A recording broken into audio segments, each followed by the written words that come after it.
All right, a very good day to everybody. We're going to start the baking today, and we're going to go to the land in Europe. It's called Germany. Germany is famous for their fruit breads. All right, they're famous for their stolons and all this. But the less famous one, which is actually also very delicious, is their German fruit bread. And guess what they use as flour? They use rye. Obviously, they use rye. All right, so we're going to use rye. We're going to use fruits, a lot of fruits, and we're going to make a German fruit bread. All right. So you will realize that this particular recipe has more fruits than bread. That's the nature of that recipe. Okay. We're going to start off with three things. I'm going to start off with the dough.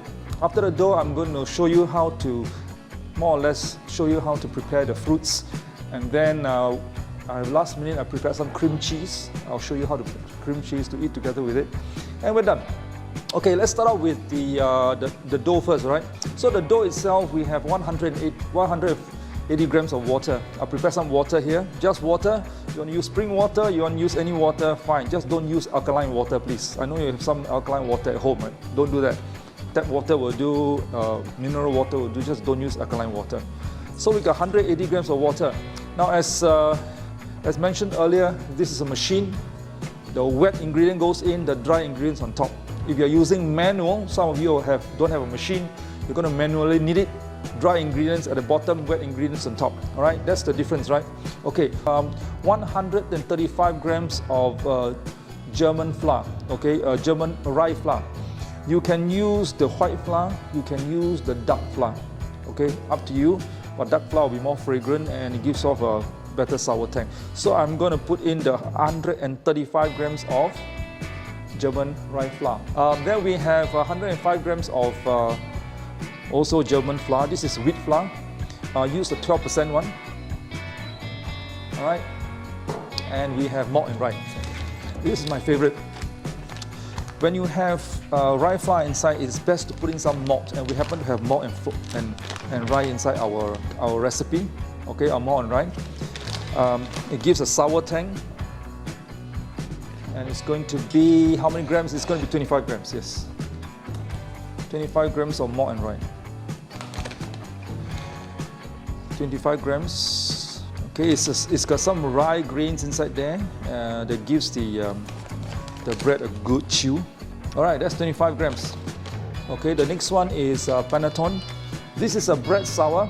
This bread sour, what I like about this is that, you know, in the traditional rye fruit bread, they usually put in orange peels, lemon peels, and sometimes they put in a little bit, but you got to buy a whole bag. So what we do is we have this.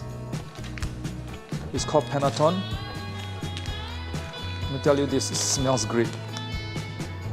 Ooh, it smells like Panettone, right? It has a very fruity smell, right? So what we have here is we have 25 grams of this also. And it's also a dry sour by itself. And of course, don't forget our Angel instant yeast. Instant dry yeast, Angel. And again, what I like about this is that it is individually vacuum packed for consumers. Right? Most of the yeast outside there that's packed in this form is never vacuumed, and this one will last a long time. You ensure that it's still alive. All right, how many grams? 10 grams of it.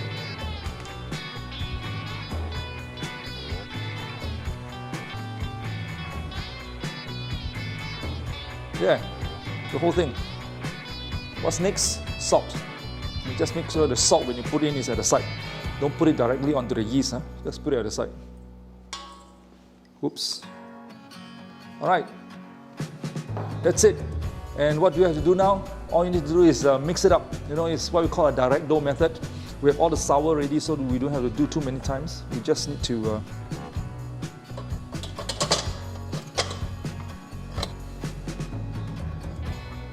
it's on nice. Start with the lower speed. Don't start with the 5 speed. You know why? The whole face will be flour. All right, just start with the lower speed, start kneading. Now the trick about rye kneading is this. You take your timer like this and you set it to 10 minutes. You set a timer, you set it 10 minutes. The reason is very simple. Rye, you cannot over knead. The very moment you over knead it, you guess what's going to happen? It's going to become sticky, a sticky clump, and it's just damn difficult to manage, right? So just make sure that you don't over knead it. Now when you are doing it over there in any place, sometimes depending on the flour quality and how dry it is.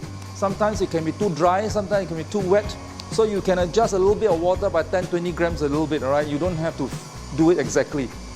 It's got to be a fairly soft dough, basically. All right, 7 minutes. This is where you disturb your neighbor. You're not happy with your neighbor, this is what you do. It's already formed into a dough. Once you form your dough, you just leave it for a few minutes. The rye flour will take a while to absorb the water. Initially, when you start, it looks very dry, right? After a while, then you'll find that when you give it time, the water begins to absorb. You'll come into a clump. So don't get too impatient with rye flour. It takes a while to absorb. In the meanwhile, we are going to prepare a little container here. Put some of this oil. We're going to leave it to do some rising later. The rising is how long? It's actually 30 minutes. 30 minutes of rising, that's it. But if you're in an aircon condition like this, where it's air conditioned, may I suggest you put in a prover or you put it outside in the sun now, they're covered. All right, so it takes about half an hour to rise. Maybe in a prover it may take a bit faster, but we'll see.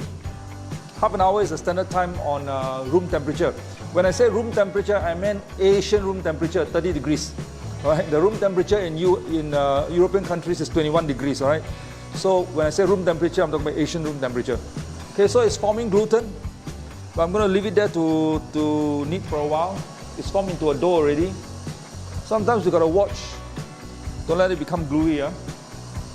All right, almost done, almost done. Remember on low speed, some people ask me, your machine, you have the lower speed, go to the lower speed. Okay, just now I increased the speed by a little bit just to make sure it forms your lump. But during the actual kneading, I put it at the lower speed. Don't go anything higher than that. You reach a stage right now, 1 minute into completing the whole 10 minutes of kneading. The dough is just not sticking to the wall of the bowl. That's important. It must not stick to the wall of the bowl. If it's still sticking, then it's not ready yet. But around this time, it will not be sticking already. So I'm just going to let it play for a while before we take it out. Boom, stop, that's it, right? We bring it down, take out the whole thing here. You know what, we're going to put some flour on the table.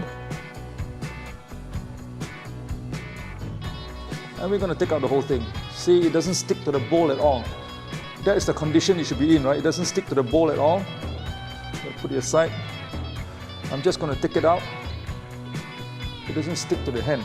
If it still stick to the hand, it's a bit, you either over knead it or you under knead it. But if you use the timing of 10 minutes, it should be just right.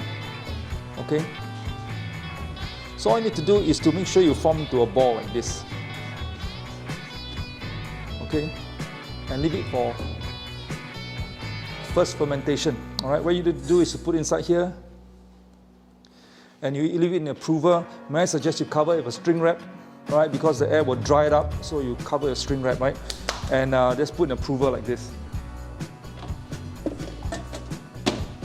Leave it for 30 minutes, and we'll be ready for the next step. So what I'm going to do is I'm going to show you how to prepare the fruits, right? Very important process, the fruits. Okay, fruits.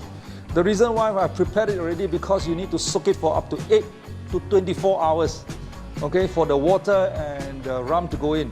So if you notice that I got all the whole list of all the best fruits in the world. We got dried fig, we got raisins, we got prunes, and those figs and prunes, they are very big. You probably got to cut it into quarters or half to make sure it's smaller. We got cranberries, dried cranberries, we got hazelnuts, fresh hazelnuts, and currants. If you cannot differentiate between a currant and raisin, the raisin is the dark one, the currant usually is the lighter one. Cannot get currants. Usually currant, we depend on the labeling. Cannot, you can get sultana. Sultana is made from green grapes. The raisins are made from red grapes. Okay, the sultana tend to be a bit sour. That's a great addition. And we got peated dates. We got, you notice in the recipe there's 50 grams of tart cherries. Okay, it's optional because it's not easy to get tart cherries. The reason why I like tart cherries because it adds a sour tang to the whole thing. Because if the whole thing is sugar, then it's kind of flat. So we add a little bit of sour tang, tart cherries. Tart cherries, if you eat tart cherries, you can sleep better. Those who cannot sleep, tart cherries is the one. All right, and I mix it inside there with 140 grams of water and rum.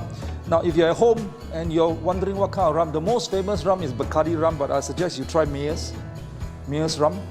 You try Mayer's rum, is better. And use the dark rum. The white rum is not as fragrant as the dark rum, right? I mix it inside there and I leave it there for every 6 hours or so before I go for a meal. I just take it and I just shake it. Okay, so to ensure that everything is actually mixed very well. And if you open it up, you can actually smell the fragrance of the fruits. Let me open this up.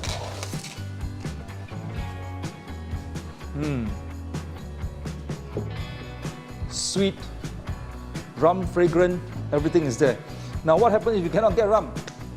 Okay, just add another 40 grams of water inside it and then go to shops and buy the rum flavor. There are such things as flavors rum. They are not really rum, but they are flavors. Just put it in. What to do, but of course, if you have, use the original rum, right? So we're gonna show you how to mix this later. It's gonna be quite an adventure mixing that little bit of dough into that much of fruits. Okay. Now while waiting for this, also I'm gonna show you cream cheese. Cream cheese to eat together with this is a perfect combination. And if you have a bottle of wine at home, even better. All right. 250 grams of cream cheese that you can buy off the shelf. 250 grams of cream cheese, like this. It comes in it's like this. All right. So you put it inside here. And what's next? 50 grams of icing sugar. This is icing sugar, 50 grams of it. Just mix everything in. 18 grams of milk, 20 grams. All right. You like it softer, you like it more watery, add more. But I like the cream because I'm going to put on top of the bread so that it has to stay as a cream, right? So I'm going to do only about 18 grams. Ready?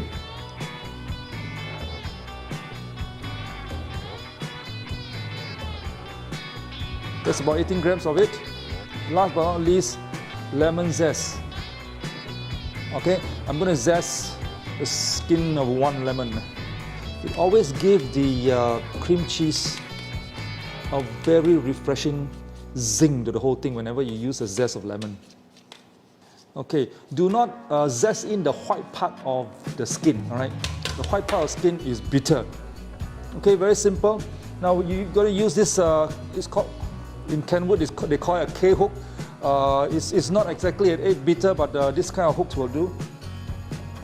Okay, put it back there. All right. This one, is there a timing to it? There's no timing to it. You beat until you find there's a very nice cream. That's it, you're done. You want to increase the speed too after you blend it up. We want to beat some air into it. That's all we want to do, beat some air into it. Or you can call it beat the living daylights out of it. Until it's a smooth cream, then we're done. Done. Okay, it's very simple, it's done. Look at this cream, right? It's very nice cream. So it's smooth and creamy, it's sweet, it's got a lemon zest tang flavor and everything. Now there are two ways you can deal with this. I got some thyme here. Thyme is also very citrusy, all right?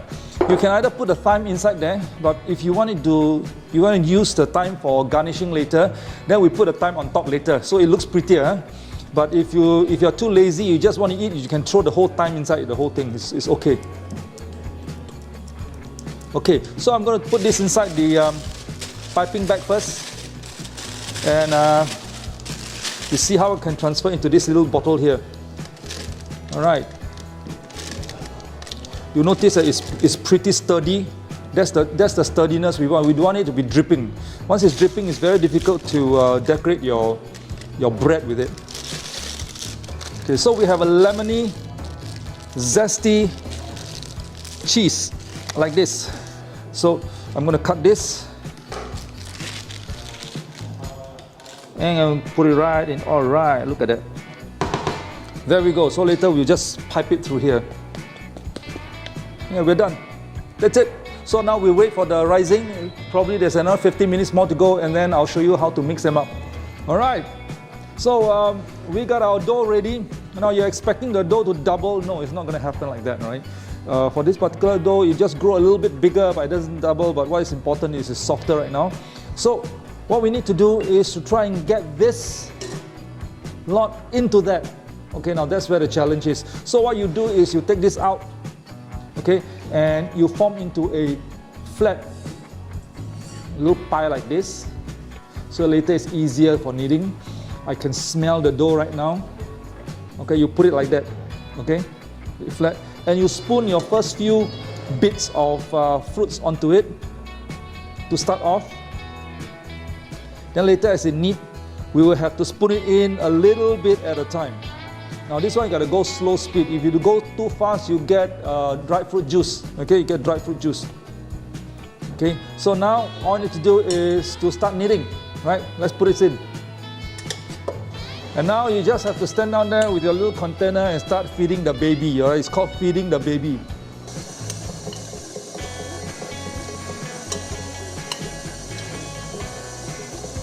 Sometimes you may feel that the dough is a bit dry. You wanted to put more water.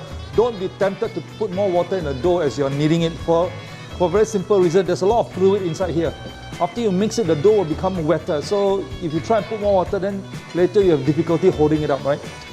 We're done. Okay, the process is not to knead.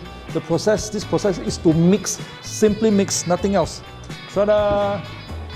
See, it looks like a massive amount of fruits, and you'll be surprised that we can still mix the dough in. Okay, so now, here comes where your hands are supposed to go in. Flour the surface. This is the sticky part of the business, right? Flour the surface. Now you gotta get this out. This is where your weightlifting and the gym comes in. This is heavy stuff. What? You mix it any longer, the fruit will merge into the dough, and that's where it kind of tastes like a piece of fruit cake. All right, so we dust it so we can handle it. The objective is to roll it into a massive ball, all right, for second bulk fermentation. That's it. You couldn't imagine you could put so much fruit into that little bit of dough, right? Well, it's done. Okay, so now I'm going to put in a container. I'm going to put into the what you call the prover again for half an hour. All right, our dough is ready, is risen. As mentioned earlier, it does not rise double in size and all this. It rises a little bit. You can feel the softness in it. All you need to do is now we need to divide it, you know. Okay, first you weigh it and you find out how many kilos is this. Okay, we're going to divide into 4 different parts. Okay, let's see how much this thing weighs. This is 1955, almost 2 kilos. So we're going to divide into roughly 500 gram pieces, all right? 500 grams. Okay, there we go. This is where it's not easy to handle right now because it's fruity, it's sticky. All right, the shaping is very simple. You play sandcastle before? You play plasticine before? Okay, now, how to shape it? You shape it into something that looks like a torpedo. You know a torpedo? Like this.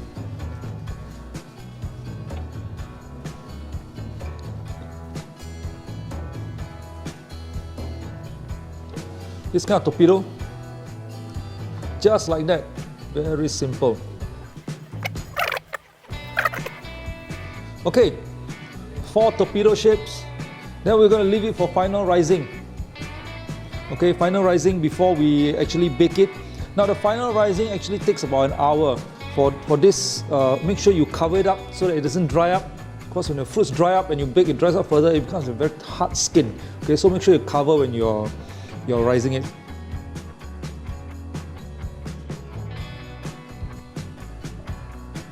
And what I'm going to do is I'm going to coat the layer with a little bit of decoration. I'm going to use rice flour because rice flour, like I mentioned before, rice flour do not burn in the oven, so it remains white, snow white. You can also dust it with what I call icing sugar after it comes out. But to me, it's already very sweet, so unless you want something sweeter, I wouldn't dust with icing sugar. Right, so I'm going to put a little bit of rice flour here, like this.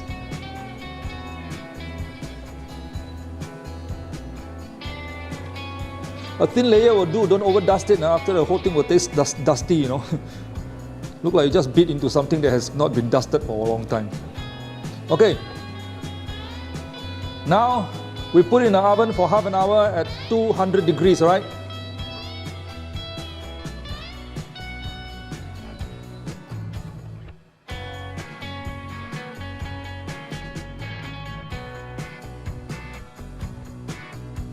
All right, so it's been half an hour. We're gonna take the bread out. It has baked nicely, very nicely. All right. So the first thing we need to do is to let it cool off. Please cool on a cooling rack. If not, the bottom will turn very moist. Nice. I can smell the fruits. You can smell the fruits. It's very nice fruits smell. Okay. We're going to leave this to cool for a while before we cut it up. The internal temperature is very high right now. It's almost 200 degrees. So we're going to let it cool. Never cut a bread when it's still hot. Okay. So we're going to leave it 10-15 minutes. Let it cool off. All right. Now that the bread has this bread has cooled down quite a bit. All right. We will cut it. Normally we leave it to cool for an entire day, but you know, for this purpose, we're just going to cut it. But we're going to let it cool for a while. It cannot be too hot. So I'm going to pull out my knife here. What we're going to do, we're going to cut it and we're going to decorate it on this this decorating board. Huh? All right, like so.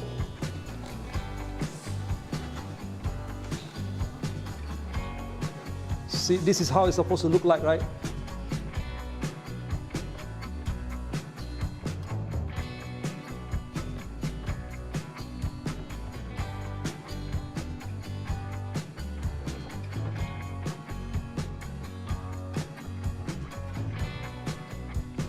That's all we have for today. I will see you next week.